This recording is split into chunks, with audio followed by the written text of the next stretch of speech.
Thanks for joining us on episode 1429 of the Inspired Stewardship Podcast. I'm Kat Newport. I challenge you to invest in yourself, invest in others, develop your influence, and impact the world by using your time, your talent, and your treasures to live out your calling. Having the ability to understand and resolve conflict in a healthy way is key. And one way to be inspired to do that is to listen to this, the Inspired Stewardship Podcast with my friend Scott Mader.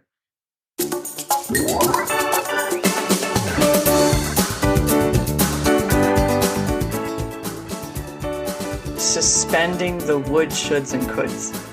You should react this way. They should behave this way.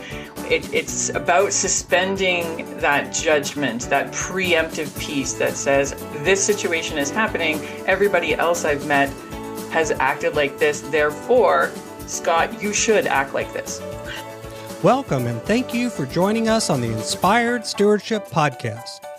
If you truly desire to become the person who God wants you to be, then you must learn to use your time, your talent, and your treasures for your true calling. In the Inspired Stewardship Podcast, you will learn to invest in yourself, invest in others, and develop your influence so that you can impact the world.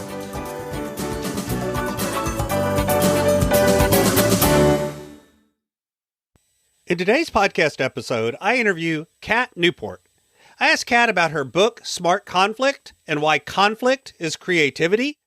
I also asked Kat about what we can do to make conflict healthy instead of destructive. And Kat also shares several tips on how you can learn to handle conflict well. I've got a new book coming out called Inspired Living, Assembling the Puzzle of Your Call by Mastering Your Time, Your Talent, and Your Treasures. You can find out more about it and sign up for getting more information over at inspiredstewardship.com, Inspired Living. That's inspiredstewardship.com, Inspired Living. Kat Newport is the author of Smart Conflict and the founder of Oculus, Inc. She's a dynamic force in leadership evolution. She has a commitment to using conflict as a catalyst for growth and innovation. And Kat empowers individuals and organizations to thrive through authenticity, resiliency, and momentum. Under the banner of Oculus, Inc., Kat provides individual and organizational services in conflict coaching, mediation, leadership development, workshops, and masterclasses. Welcome to the show, Kat. Thank you so much for having me, Scott. It's a great honor to be here. Absolutely. I'm happy to have you. So I talked a little bit in the intro about your book, Smart Conflict, some of the work you do, but I always laugh and tell people that intros are like Instagram photos. They don't show the whole picture. The laundry's over in the corner, out of frame, that kind of thing. Exactly. So when you think about your journey and what brought you to the point of focusing on conflict and putting that message out, what is it that really got you here? Talk a little bit more about your journey and why is this what you want to do? I get this question a lot. Why do you want to do what most other people avoid? So why do you voluntarily walk into these situations? Was there trauma as a child? What happened? Oh, that's another show, Scott. Okay. When I started in corporate, I was very young. I actually walked into my first corporate gig at the age of 19. Oh, wow. And bright-eyed, bushy-tailed, completely naive, have no idea how to manage conflict in a corporate environment, could barely manage conflict, okay, not so great in a personal environment. And there were a lot of lessons that I learned over the many moons between then and now. And a lot of those hard-learned lessons were intensely painful. As I learned the lessons, my skills got better and got better. And when I started doing organizational development in corporate, I created a program on conflict management. And it was the most popular program that was rolled out coast to coast.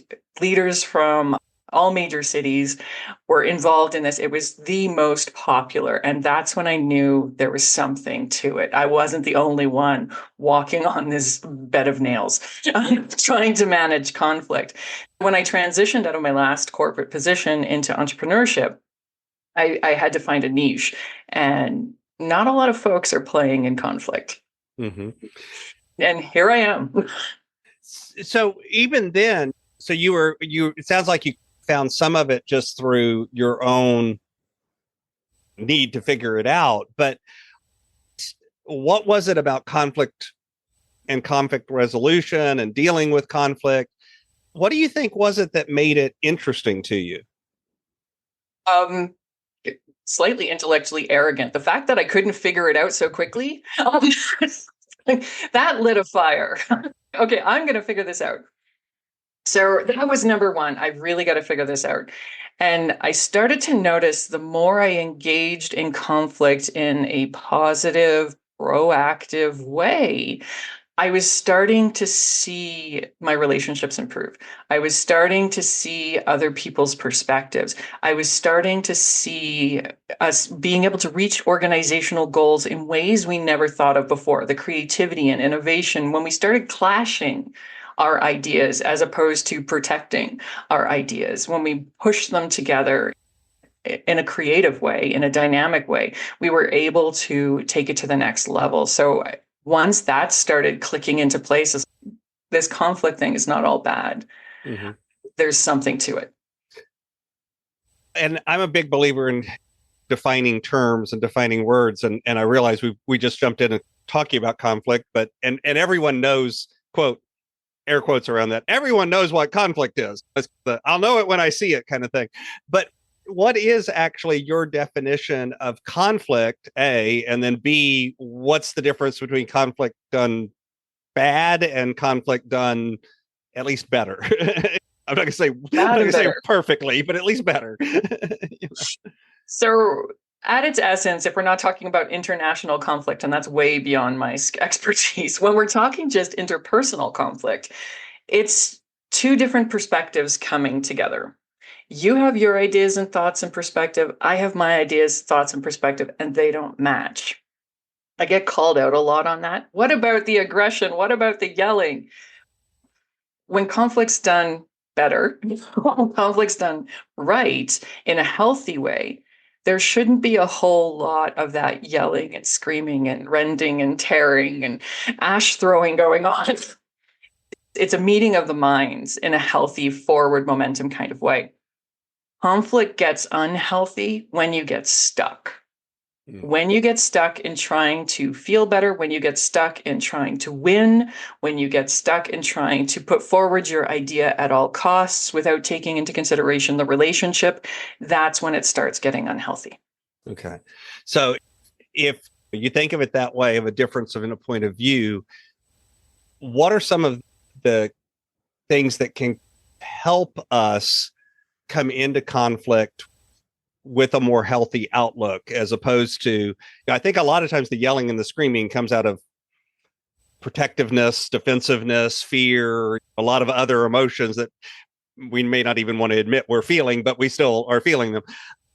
What are some of the mindsets or the frameworks that we can use to come into that with a little better mindset, a better frame to approach it? This is where smart conflict came from, trying to figure out what that framework is. And the first step in smart conflict is knowing the situation. And I know it sounds really silly that I'm telling you to understand what you're in conflict about. No, I've been in fights before where I didn't know what we were fighting about until later. Excellent. So try to know that before you get into the conflict. A lot of us jump into conflict trying to feel better, or we jump into conflict over what we think is the problem. And here's my air quotes, capital T, capital P, the problem. And a lot of times it's not the case. So understanding what it is about the other person that's bringing them to this moment and what it is about you that's bringing you to this moment is huge. So this is first step. And once you understand the crux of it, it helps measure that emotion, which is step 2 in the framework. Understand the situation, then measure the emotional response. Mm-hmm. So one of the things that I laughing about that, I've been in fights where I didn't actually know what they were about, but one of the things I've seen about conflict too is, especially when you're in a leadership position, but I've seen this even in interpersonal things, is you can walk into conflict. It sneaks up on you at times. There are times that you don't get the chance to prepare. It's not like this is the meeting that I'm calling to have conflict. This is the meeting. Oh my, I didn't realize that this conflict was here. So how can we react or act in the moment when it does that, when it sneaks up on you and surprises you and you didn't know it was coming? Instead of responding with defensiveness, respond with curiosity. What is it about the moment that's causing the conflict? What is your perspective? How did we get here? What are you thinking about this? What is it about this moment that's triggering you? These questions, as opposed to, you're silly, you don't know what you're talking about, just sit down and just deal with it. Huge difference in response. It's focused on that relationship piece. Respond with curiosity, and you'll see that conflict change. Mm-hmm. Let's broaden the conversation a little bit in that I think you talked about the corporate environment. I just used an example that's of somebody in leadership, but I think we all know that we see conflict in our day-to-day relationships. We see it in our churches. We see it in our volunteer work that we do. It shows up in our life. Is there anything that you've seen that makes it, quote, different out in the real world versus in the workplace? Because I think a lot of times we want to set those up as if they're two different things. Is it that different to you? Me, not really. It's all about the relationship. And I think the biggest difference between the relationships at work and the relationships at home are the emotional proximity. But even then, when we look at conflicts in the workplace, you spend 40 waking hours with these people or more. Depends on where your balance point is, or more, with these people. Just being in that environment for that prolonged period of time creates a huge emotional and mental load. When we flip it into the relationships at home, these relationships might not be as a lot of waking hours, but it is more intimate. There's a lot more emotional weight that goes along with it. So it tips the balance in another direction. So you may be great at handling relationship issues at work, but not so great at dealing with them at home. It's just about how that relationship dynamic works. But when you roll it all back, it's all about the relationship. Mm-hmm. How do you want that relationship to look like after the conflict? So is there work that needs to be done? I'm hesitating on using the word work here in this sentence, but I think it is the right one. Is there work that needs to be done out before the conflict arises, and probably even after the conflict arises and hopefully has been dealt with in a healthy way, to help? Because I'm thinking, for instance, when you get the curiosity hat, using that as an example, that can come across as, I'm sincerely curious and I want to understand your point of view. If the person trusts you and has some relationship with you, that can come across as almost irritating and demeaning in a different setting or with a different relationship. What is the work we can do before the conflict arises to help make this conflict able to be handled in a better way? I love this question, because when we talk about conflict, we talk about conflict resolution, which is the middle step of this entire process. The work beforehand, or the investment beforehand, is all about mitigating conflicts and building the relationships to reduce the number of conflicts you have and to improve your chances of resolving conflicts in a healthy way. So this is about having that transparency, having that open communication, building that trust either in your relationship at home or in the workplace. There is work that goes in on the front end. That middle piece is that conflict resolution. Understand the situation, measure your emotions, all of that stuff that all the training courses deal with. Not many of them deal with the before piece. And then there's an after piece, and this is restoration. This is, how do we restore trust and intimacy in the relationship, trust and love in the relationship after the conflict has happened? How do we continue building that relationship in a healthy way after we've had a flashpoint where we have disagreed? Mm-hmm. So how about for the person out there that's listening right now, and I'm not going to name names, but I used to work for one of these, who is hearing all of this and going, this is all that emotional intelligence, woo, fluffy stuff. We shouldn't have to deal with that. They just need to suck it up and do the job because that's what they're getting paid for. Not that I've ever heard those exact words, but I have too. For that person that's feeling that right now, what would you share? Unless you're working exclusively with machinery, you are always working with emotions. I think the greatest phrase in one of my classes that I was teaching is emotions don't belong at work. There's no need to control them because they're not here. I'm like, my friend, if you are working with another human being, you are working with emotion. Period. End of sentence. Full stop. There's nothing else to add.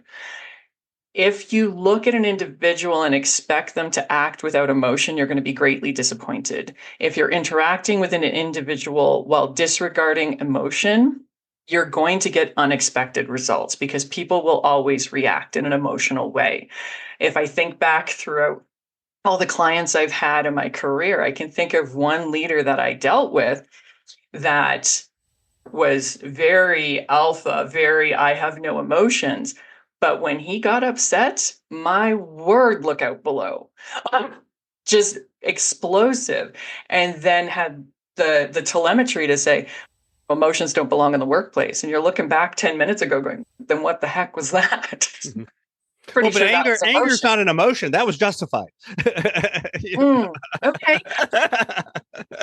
I'll agree to disagree on that. Yeah.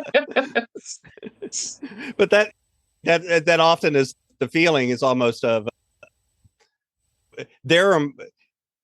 I think a lot of times what it is, it's not emotion doesn't belong here. It's the emotion that isn't my emotion doesn't belong here. is often seems to be where the motivation comes from. Absolutely. And this is where empathy comes into play, the intelligence part of emotional intelligence. That my story, my narrative, my experiences give me a certain perspective on life, which will result in a certain reaction in a certain situation. Whereas your narrative and your experiences will bring you to the same point, to the same event with a completely different response. And it's understanding that and being able to hold that paradox so that you can move forward together that makes a conflict healthy. What happens when it's unhealthy is I'm looking at your emotional response or your response to the conflict going, that's ridiculous. I don't understand that. Smarten up. And you're looking at mine doing the same thing. Mm-hmm. This judgment comes into play. And we're judging the other person for not having our perspective when it's completely impossible for another human being on this planet to have the same perspective we do. Because they haven't had the same even identical twins, and I have a degree in genetics, and I'm actually I've read all the identical twin studies, and even identical twins, they've done studies where they were raised in different environments, and they've looked at them when they're raised in the same environments, and there's a great deal of similarity in how they do and act and say and expressions they use and weird stuff, like their favorite colors are the same sometimes and these sorts of things. And yet at the same time, turns out they're still two different people. And they have different reactions to things, and they have different attitudes about things, and even raised in identical environments, and as identical as they could get, it's still going to be differences in how they act out in the real world and how their emotional reactions to things are. I would agree with that 100%. I think that's hard sometimes to see, too, especially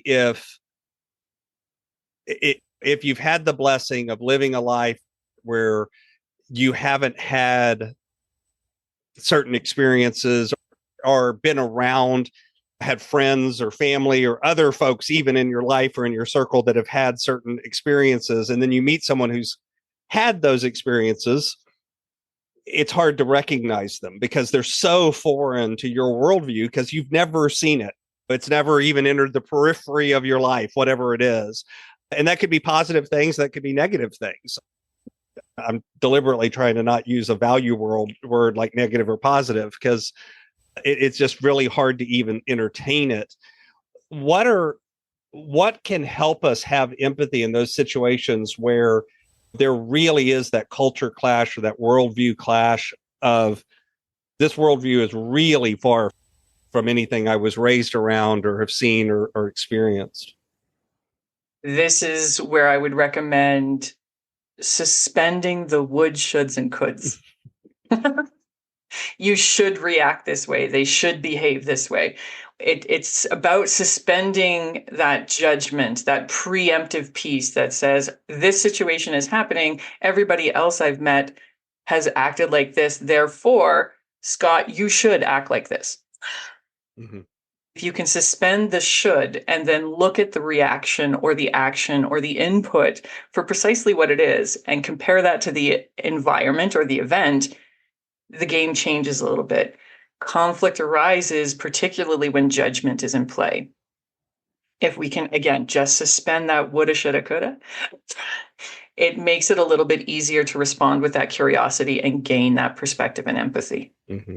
I work with a lot of coaches, and the two words that you've used several times that I use all the time when I'm talking to coaches is, number one is adopt an attitude of curiosity, which is you never know enough. You always want to ask more questions. You probably haven't gotten to the root of whatever's going on by just asking one question. There's always more layers. And I don't think we ever really get 100% to the root, but you can get closer by getting more curious. You can understand more by getting more curious. And then the other is the judgment-free zone, which can be really hard to do. And I've had some clients that have very different worldviews than mine, and to be able to come into it and go, okay, but this is their worldview. It's not good or bad. It's not right or wrong. It just is.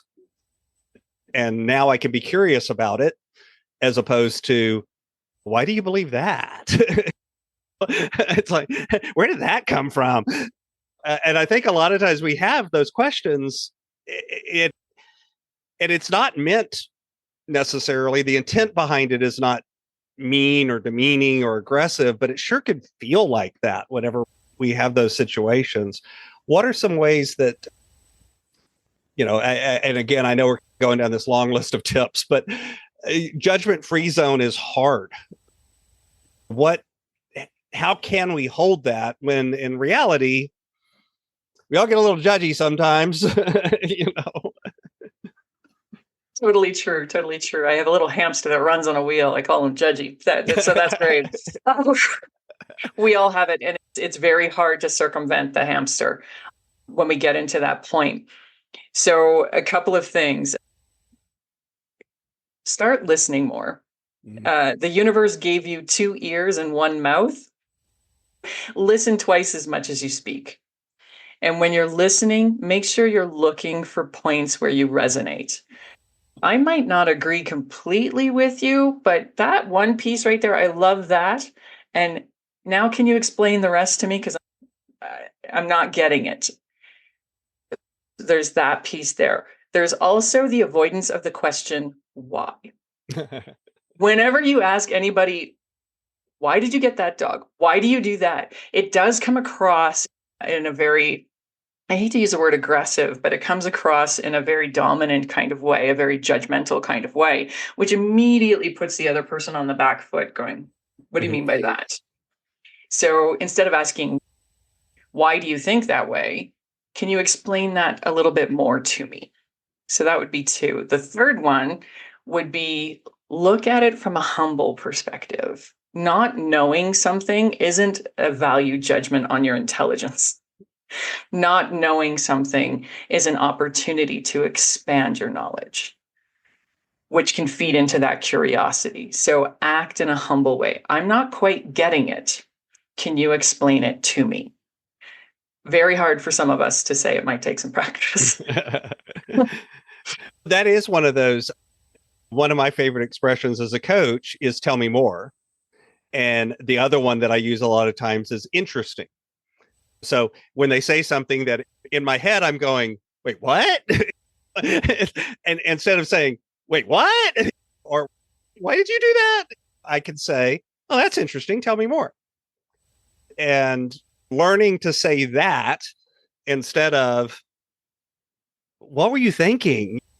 Or why did you make that decision? Or which, again, the intent may be the same, but like you said, one of those, the way we say it almost automatically creates a defensive posture, where the other is more sincere curiosity, or it feels more like sincere curiosity. And it really is sincere curiosity. I'm not faking it, but though I will say that I've gotten a lot better at that with practice, because it is not something that comes naturally. There is that natural tendency to go, wait, what were you thinking? Why did you do that? That kind of thing. Or as we occasionally hear from other people, occasionally, maybe, that was stupid. Why'd you do that? Very helpful. Which is real helpful. It's like, so I have one question that I like to ask folks too. And just because I'm interested in the journeys that we've all had, when you think about your faith journey and then the work you do around conflict and resolution and those sorts of things, everyone's journey is unique out of that exact idea of curiosity. And I like highlighting the fact that we all have different journeys and come from different places. How has your faith journey and your life journey and the work that you do intersected and fed back between each other? I've always had the curiosity of why people do what they do. And in the younger years, it was about figuring out those relationships, like it is with all of us, and that kind of thing. And I didn't come from a particularly faithful background. And I ended up graduating university at the age of 40 with a degree in theology. That left hook. I went into theology because I needed to know, or wanted to explain, or at least get a little deeper into the why. Why do we do what we do? Why are we organized like this? Why do we think like this? And looking at the messages that are coming through time, which definitely led into, how do we deal with conflict? How does your perspective and my perspective mesh together or not mesh together? And how do we live in that paradox together, even if we don't have the same ideals? So it was really interesting just to see all the pieces start to swirl together, not just from the corporate environment, not just from a personal relationship environment, but also from that theological, faith-based environment. Mm-hmm. Yeah, that's one of the, honestly, truly, if you want to study conflict, studying religion is not a bad place to start. There's been a little bit of conflict in religion over the years. Millennia, yes. Yeah. As I have said to people before, and this is a joke, but it's not, is there, I think there's been more people killed in the name of God than just about anything on the planet. And because it is an emotional, it can be for many people an emotional, passionate area of their life. And so I think it does set itself up for being a source of conflict in our life, because it feels like a personal attack. It feels like an attack on our identity. If we have a particular faith view or lack of one, either one, and somebody has a different one, it does feel a little bit like a conflict. It sets itself up to be a rife for conflict, I think. And I've seen that play out in the workplace as well. Very much so. Very much so. There's a reason why we're all taught. There are some things you don't discuss in polite company, and that's politics and religion. You just veer away from that during networking. Yeah. Yeah. And as a financial coach, I would add money, even though I think that one's another one that no, we should be able to talk about that. But for whatever reason, we don't seem to be able to do that one without conflict either. It is trtrue. It is true. I work in estates and dealing with conflict and estate planning and management. So yeah. Money, family, and emotional turmoil. What could go wrong? Where there's a will, there's a fight.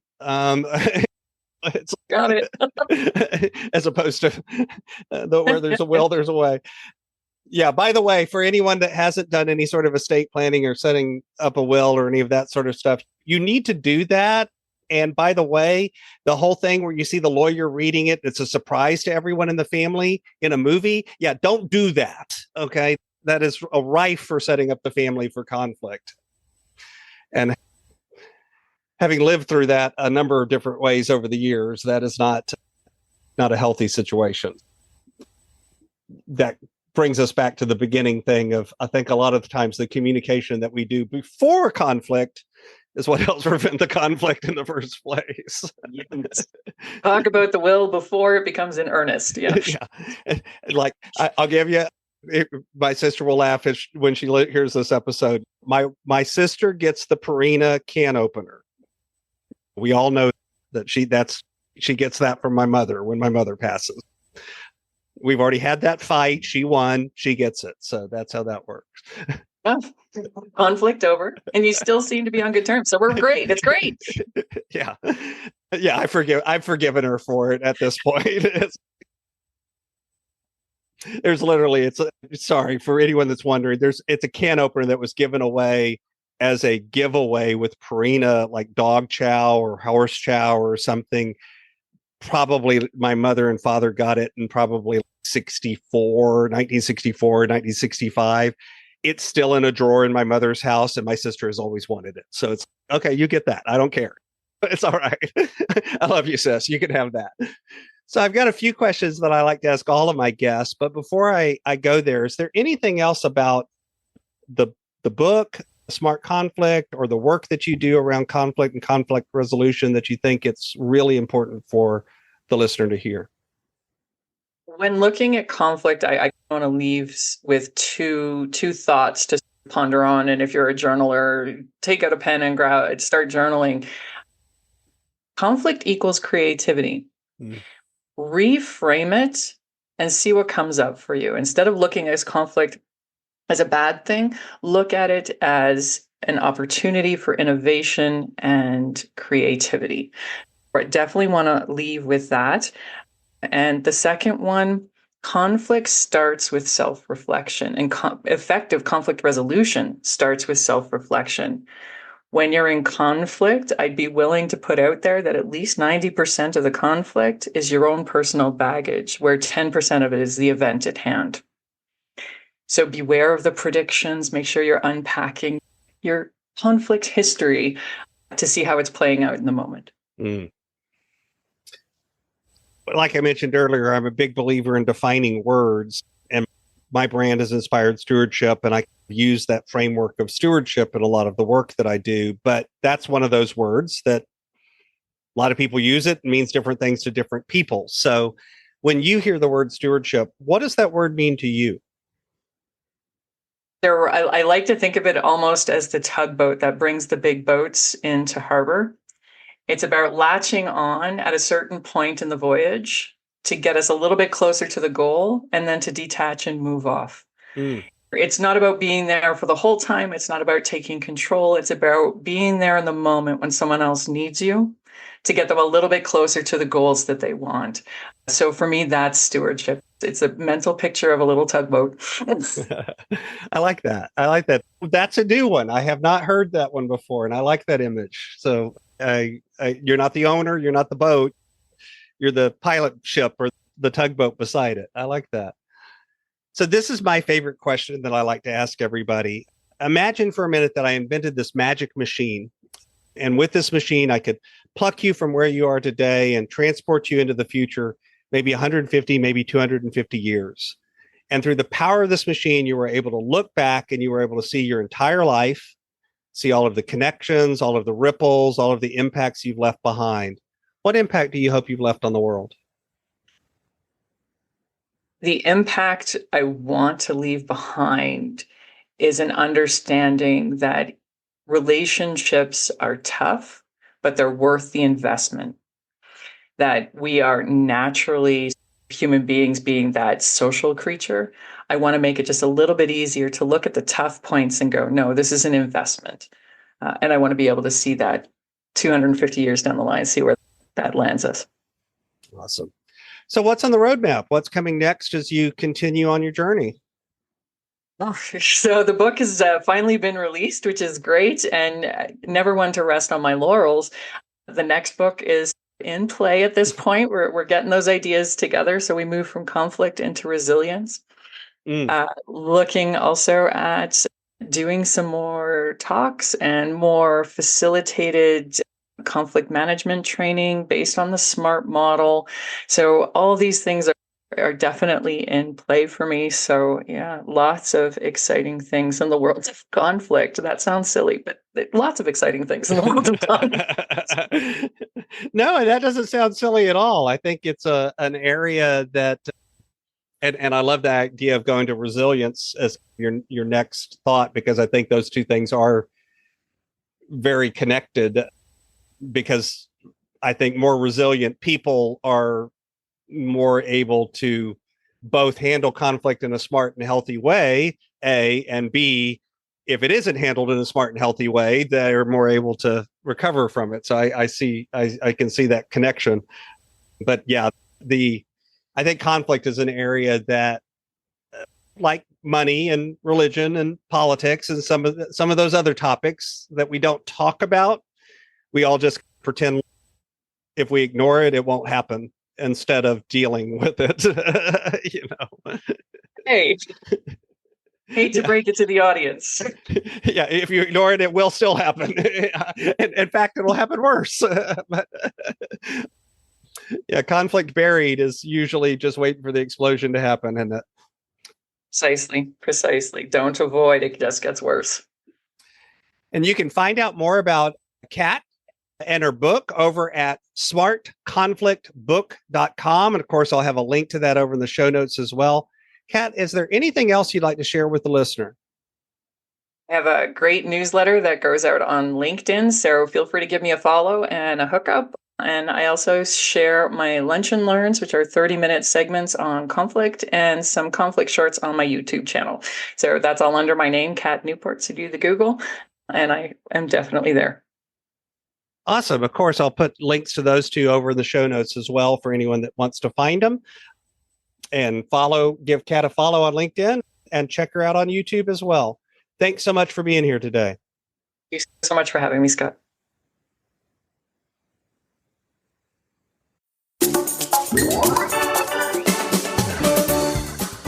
Thanks so much for listening to the Inspired Stewardship podcast. As a subscriber and listener, we challenge you to not just sit back and passively listen, but act on what you've heard and find a way to live your calling. If you enjoyed this episode, please do us a favor. Go over to inspiredstewardship.com/iTunes rate, all one word, iTunes rate. It'll take you through how to leave a rating and review and how to make sure you're subscribed to the podcast so that you can get every episode as it comes out in your feed. Until next time, invest your time, your talent, and your treasures. Develop your influence and impact the world.